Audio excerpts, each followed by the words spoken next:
Bienvenidos a otro video. En este abordaremos un resumen completo sobre el libro 1 de La guerra de Clausewitz. Capítulo 1.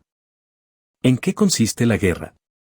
Para comenzar, el autor nos da una definición sobre el concepto de guerra.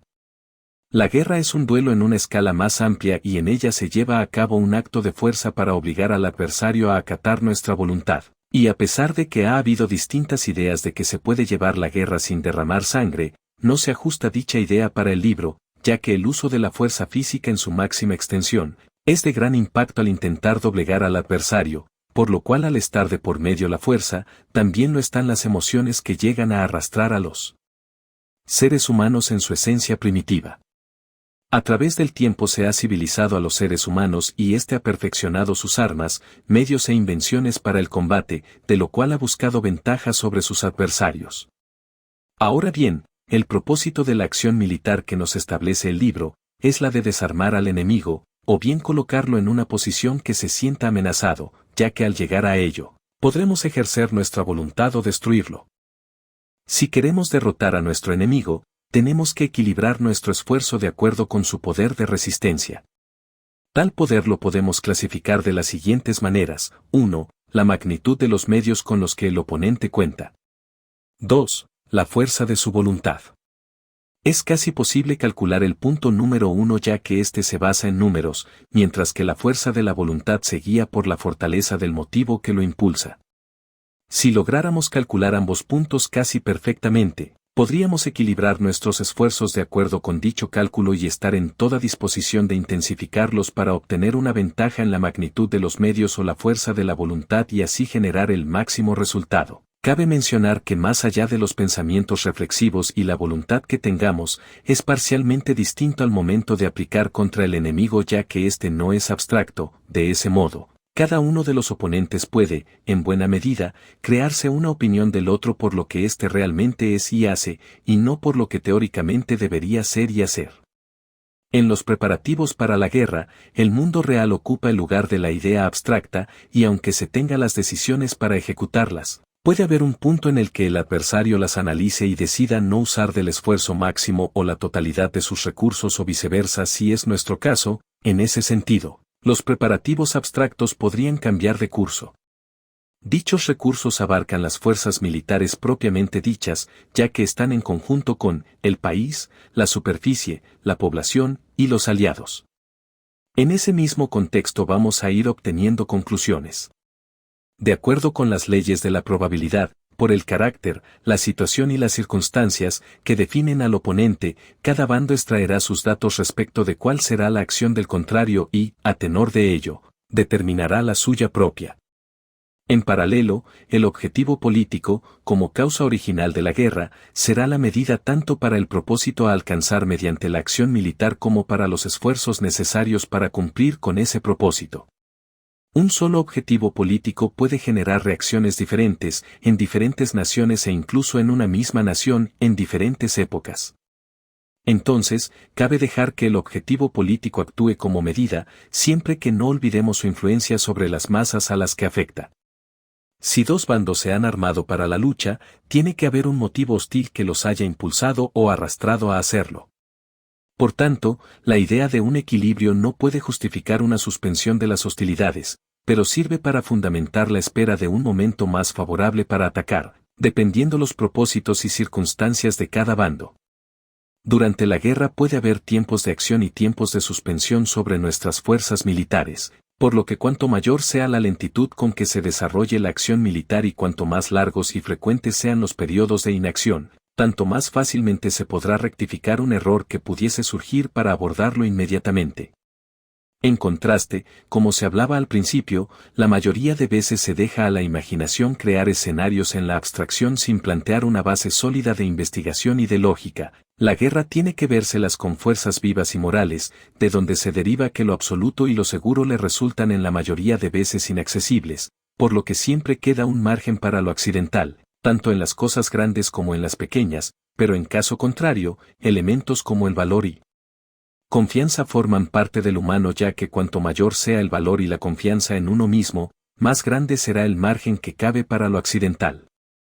Entonces, el valor y la confianza en uno mismo son elementos absolutamente esenciales para la guerra. La guerra ha demostrado que no es un juego o pasatiempo, es un medio serio para alcanzar un fin serio. Todos los elementos como el azar, pasión, valor, imaginación y entusiasmo que acumula son tan solo atributos particulares de ese medio, la raíz de ella la podemos adscribir a una circunstancia política, y no tiene su manifestación más que por un motivo político. Dentro de ese marco, debemos considerar tres elementos que forman parte principal en la guerra y Estado. El primero es el pueblo, el segundo, al comandante en jefe y a su ejército, y el tercero, solamente al gobierno. El problema consiste en mantener en equilibrio entre estos tres elementos, como si fueran estos tres polos de atracción. Capítulo 2. El fin y los medios en la guerra. Ahora que ya tenemos una idea más completa sobre la guerra, debemos de abordar objetos que forman parte de ella para su aplicación, los cuales son, las fuerzas militares, el territorio y la voluntad del enemigo. 1. Las fuerzas militares. Deben de ser destruidas, es decir, deben ser posicionadas en un estado tal que no puedan continuar la lucha. 2. El territorio debe ser conquistado, porque de un país pueden extraerse siempre nuevas fuerzas militares. Aunque se hayan generado estos dos objetos, no puede considerarse finalizada una guerra hasta que la voluntad del enemigo no haya sido sometida. Es decir, hasta que el gobierno y sus aliados hayan sido convencidos u obligados a firmar la paz, o en caso contrario hasta que la población haya sido sometida. Ya que aunque se tenga en posesión el territorio pero aún no hay voluntad del enemigo, puede prolongarse la guerra por participación de aliados enemigos o circunstancias desfavorables.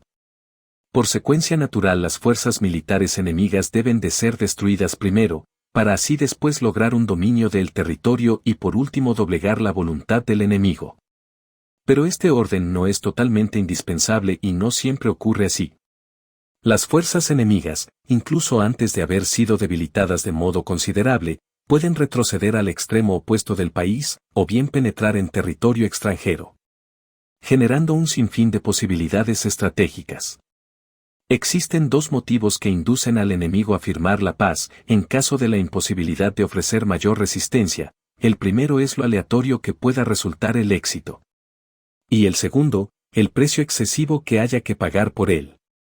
En ese sentido, tanto la duración de la guerra como el número de las fuerzas militares que se tengan pueden considerarse antes de llegar a una derrota total. En consecuencia, tan pronto como el gasto de fuerzas, recursos y tiempo sea tan grande que el objetivo político no lo compense, ese objetivo tenderá a ser abandonado y el resultado lógico será la paz.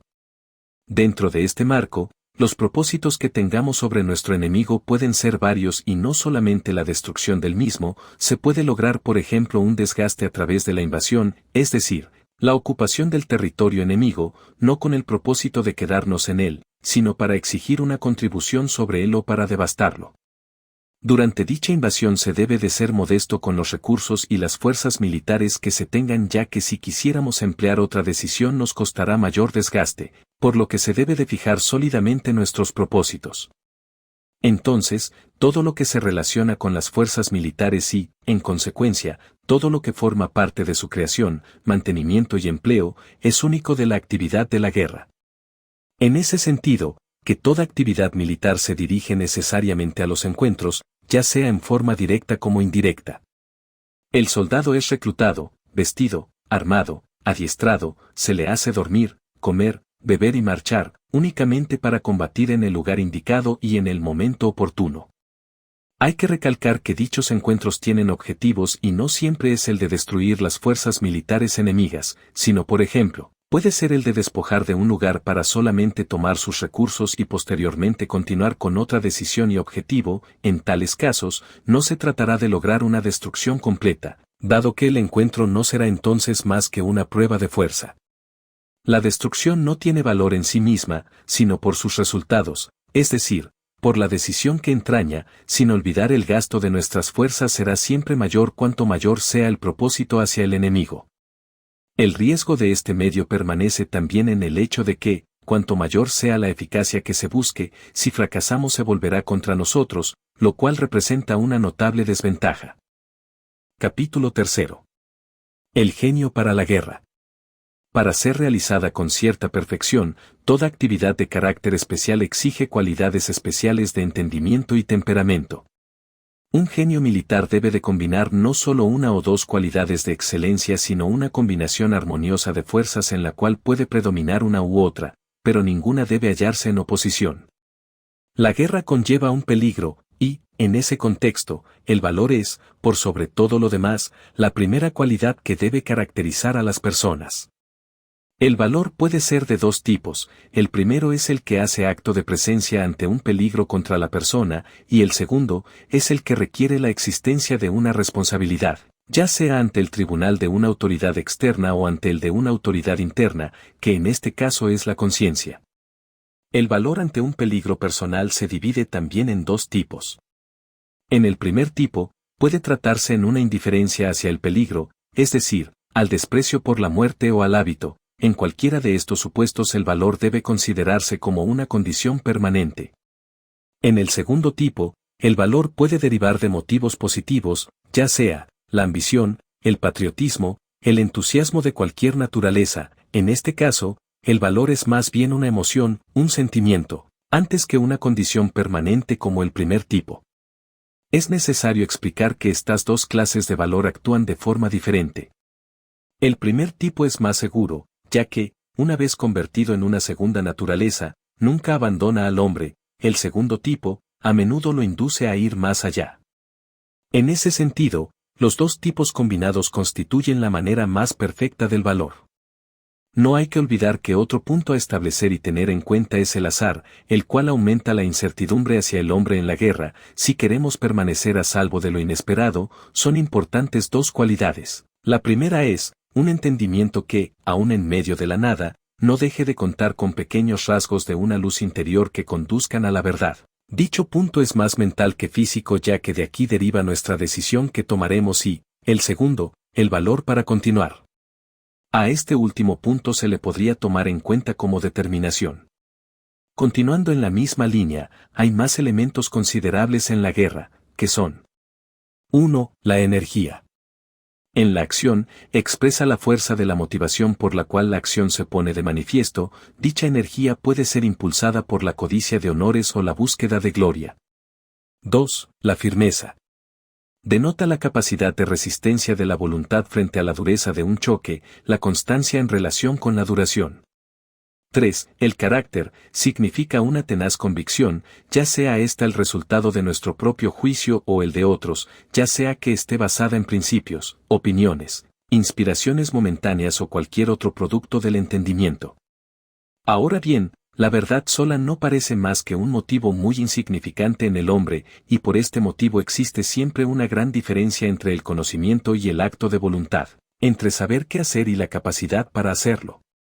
El hombre obtiene en todo momento el estímulo más fuerte para la acción por medio de sus emociones, y consigue su apoyo más poderoso, combinado de decisión, firmeza, constancia y carácter. Capítulo 4. Del peligro en la guerra. En este capítulo se destaca la idea de que antes de enfrentar el peligro, solemos tener una percepción más atractiva que repulsiva del mismo. Se menciona la embriaguez entusiasta que se siente al atacar al enemigo, ignorando los proyectiles y las bajas. Se describe como en la batalla, la percepción de la vida se impone sobre la imaginación juvenil, especialmente cuando se presencia la caída de alguien conocido. A medida que nos adentramos en la batalla, se intensifica la confusión y el peligro, con balas, obuses y metrallas zumbando a nuestro alrededor. Se destaca la valentía de la infantería que se mantiene firme bajo el fuego, generando sentimientos de compasión y piedad al observar a los heridos y caídos. Se necesita entusiasmo, valentía y ambición para enfrentar los peligros de la guerra. Los efectos de la guerra pueden parecer comunes desde lejos, pero en realidad son graves y peligrosos. El peligro es una parte inherente de la guerra y requiere una familiaridad con él para poder enfrentarlo adecuadamente. Capítulo 5. Esfuerzo físico en la guerra. Se destaca la importancia de considerar el estado físico y emocional de las personas al emitir juicios sobre eventos de guerra. El esfuerzo físico influye en la capacidad de juzgar de manera objetiva, ya que puede afectar la percepción de los hechos. Se resalta que el esfuerzo físico es un factor crucial en la eficacia de las fuerzas militares y que un espíritu fuerte es fundamental para maximizar el potencial de un ejército. Se plantea la diferencia entre un ejército que se desmorona por la falta de esfuerzo físico y otro que se mantiene victorioso gracias a un liderazgo fuerte y un esfuerzo continuo. El esfuerzo físico y mental son elementos clave en la victoria de la guerra, y que la admiración se reserva para aquellos que logran mantener altos niveles de esfuerzo y determinación. Finalmente, se menciona que la falta de experiencia puede dificultar la comprensión de la importancia del esfuerzo físico y mental en los conflictos bélicos, y que estos aspectos pueden ser subestimados por aquellos que no han vivido en carne propia las exigencias de la guerra. Capítulo 6. La información en la guerra. La información en la guerra es fundamental para la toma de decisiones, pero la mayoría de los informes son contradictorios, falsos o dudosos. Los oficiales deben tener un poder de pensamiento basado en el juicio y el conocimiento. La ley de la probabilidad debe guiar cada una de sus decisiones. La mayoría tiende a creer más en lo malo que en lo bueno, magnificando los peligros. Es crucial mantener un equilibrio entre el temor y la esperanza para tomar decisiones acertadas. La dificultad de ver las cosas correctamente puede llevar a fricciones y dudas en la ejecución de los planes. La confianza en uno mismo es clave para resistir la presión del momento y confirmar la primera opinión a medida que se desarrollan los acontecimientos. Capítulo 7. Las fricciones en la guerra. En este capítulo se destaca la importancia del conocimiento personal de la guerra para comprender las dificultades y cualidades necesarias de un comandante en jefe. Se menciona que, aunque la guerra parezca simple desde afuera, en realidad es compleja y llena de fricciones impredecibles. Se hace hincapié en la fricción como el factor que distingue la guerra real de la teórica, causando incidentes imprevisibles debido a circunstancias como el azar y el clima. Se compara la acción en la guerra con moverse en un medio impredecible, donde incluso las fuerzas no son suficientes. Se resalta la importancia de la experiencia, la presencia de ánimo y la habilidad para enfrentar los obstáculos de manera efectiva. Además, de que el juicio instintivo y la reflexión sobre la experiencia son fundamentales para evitar situaciones de debilidad que puedan ser peligrosas en el campo de batalla. En resumen, se destaca que la fricción en la guerra convierte lo que parece fácil en algo difícil, y se requieren cualidades especiales del espíritu para destacar como un excelente general. Capítulo 8. Consideraciones finales al libro 1. En este último capítulo del libro 1, se habla sobre los elementos que contribuyen a la atmósfera de la guerra, como el peligro, el esfuerzo físico, la información y la fricción. Estos elementos dificultan la realización de cualquier actividad en el contexto de la guerra. Se plantea la pregunta de si existe alguna forma que pueda reducir esta fricción, y se menciona que lo único disponible es el hábito de la guerra. El hábito de la guerra fortalece el cuerpo y la mente de los soldados, les otorga valentía frente al peligro y les permite tomar decisiones informadas. Se destaca la importancia de adquirir experiencia en la guerra, ya que esto permite a los soldados enfrentarse a los fenómenos de la guerra con confianza para evitar la confusión y la sorpresa. Además, se menciona que realizar ejercicios en tiempo de paz que incluyan elementos de fricción puede ser de gran valor, ya que permite a los líderes practicar su juicio, prudencia y toma de decisiones. En ese contexto se sugiere la incorporación de oficiales de ejércitos extranjeros con experiencia en la guerra como una forma de familiarizarse con el tema y aprender lecciones importantes. Gracias por ver mi video, no olvides suscribirte para no perderte ningún video, en los comentarios puede dejar temas que le interesen para hacer un video sobre ello, saludos y hasta la próxima.